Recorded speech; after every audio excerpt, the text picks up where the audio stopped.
Hello students, this is Dr. Deptee Warikoo, Department of Physiotherapy, Dolphin PG Institute of Biomedical and Natural Sciences. Our today's topic is gait. Normal gait is rhythmic and is characterized by alternating and propulsive and retropulsive motions of the lower extremity. Let us first discuss about gait, what gait is.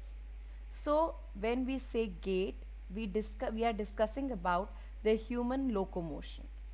This may be described as a translatory progression of the body as a whole or as some segments produced by coordinated rotatory movements of the body segments. So the alternating movements of the lower extremities, which is essentially mainly for support and carrying the head, arm and trunk. The head, arm and trunk constitutes about 75% of the total body weight. The head and arm combined constitutes 25% and the total body weight and the trunk accounts for remaining 50%. Gait initiation may be defined as the series of sequence of events that occur from the initiation of the movement to the beginning of the gait cycle. So now when we talk about a gait cycle, we divide the gait cycle into two phases.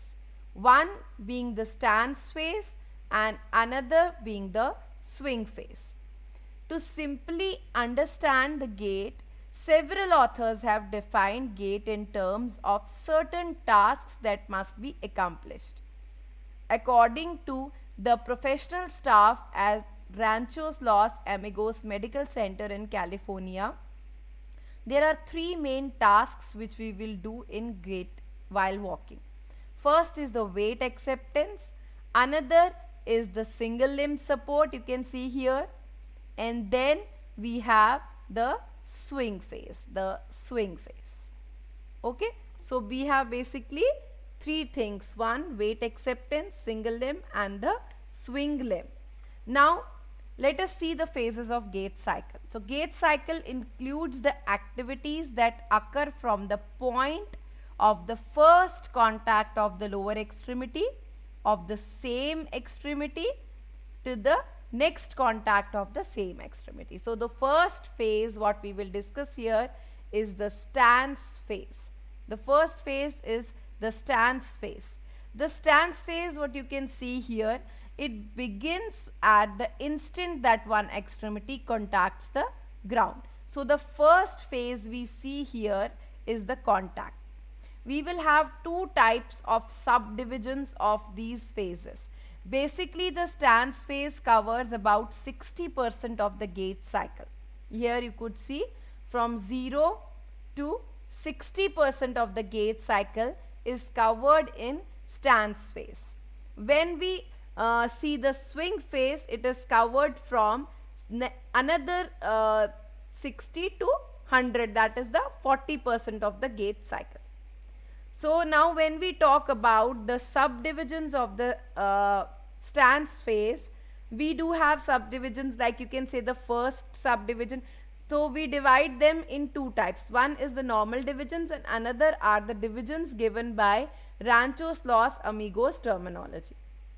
So first let us see the normal traditional phases and then we will see the Ranchos Los Amigos phases. So these first we will see the traditional phases of the stance. First one is the heel strike. You can see here.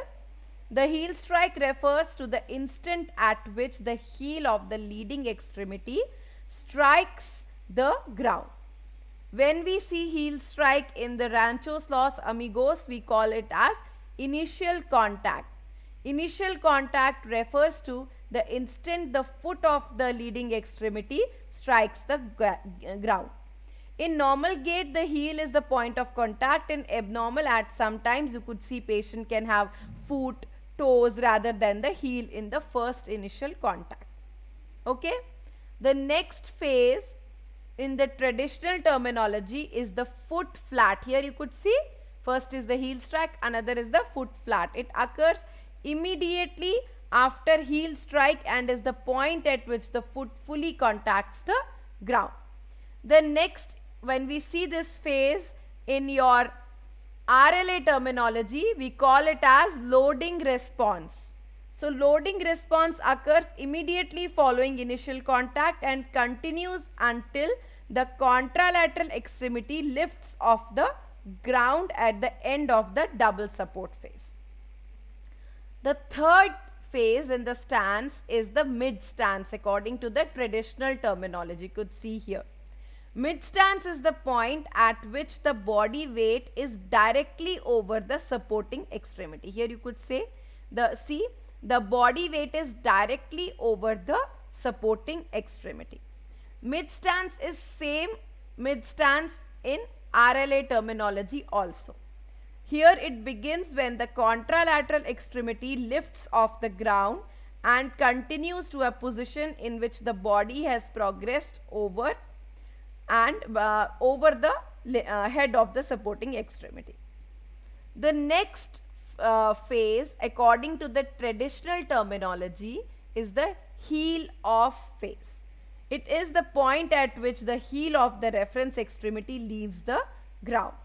According to RLA, we call it as terminal stance. Terminal stance is the period from the end of mid stance to a point just prior to initial contact of the contralateral extremity or following heel off of the reference extremity.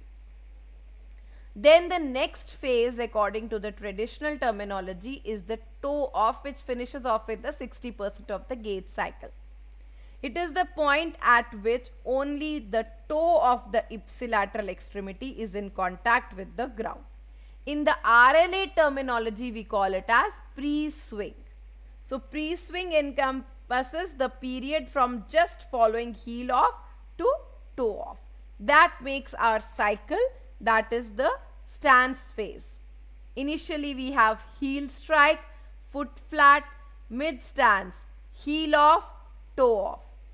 In RLA we have initial contact, loading response, you can see it here, initial contact, loading response, mid stance, terminal stance and the pre-swing. So these are the gait cycles. You could see at different levels how much percent of gait we are covering. In heel strike you could see we are covering from 0 to 10. Foot flat we are completing 10%, then mid stance till 40%. Push off phases from 40 to 60 which has your heel off and toe off. Okay. Next is the swing phase. Again the swing phase has traditional terminologies like early swing or acceleration, mid swing or mid swing and late swing as deceleration. Okay. So first is the acceleration or the early swing.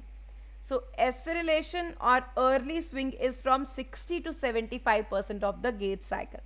It begins once the toe of the reference extremity leaves the ground and continues until mid swing or the point at which the swinging extremity is directly under the body. You could see it is directly under the body. This is called as initial swing as RLA.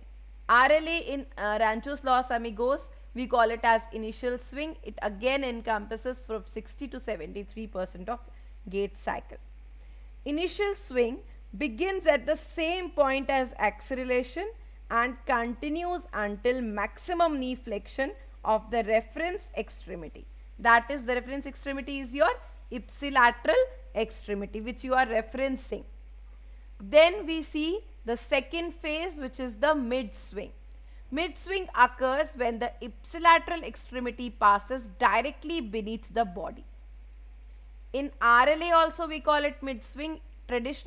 According to traditional, it covers 75 to 85% of gait cycle, and according to RLA it covers 73 to 87% of gait cycle. According to RLA, mid swing has the period immediately following maximum knee flexion and continues until the tibia is vertical until this tibia becomes vertical to the ground. The last phase of the swing according to traditional is late swing or the deceleration. It occurs after the mid swing when the tibia passes beyond the perpendicular and the knee is extending in preparation for the heel strike, which you can see it here. It covers 85 to 100% of the gait cycle. According to RLA terminology, the last phase is the terminal swing, which includes the period from the point at which the tibia is in vertical position to a point just prior to initial contact. So revising about the swing phase, we have traditionally the three phases: acceleration, mid swing and deceleration, and according to RLA terminology, we have initial swing, mid swing and terminal swing. So these are the basic phases of the gait. Now if we see the division, we see the gait has a stride. Stride is the full steps of the both extremities. Then if we see the periods of gait, it has a stance phase and a swing phase. I told you according to RLA, it has three basic functions, tasks to perform: weight acceptance, single limb support and limb advancement. And these are the phases of the gait cycle which occur along it. So this is about the phases of the gait terminology about the cycle of gait cycle. So if anyone has any doubt about gait cycle, you can call me or WhatsApp me or drop an email at my email ID. Today's lecture is over. In the next lecture, we will be discussing about the variables and determinants of gait. Thank you.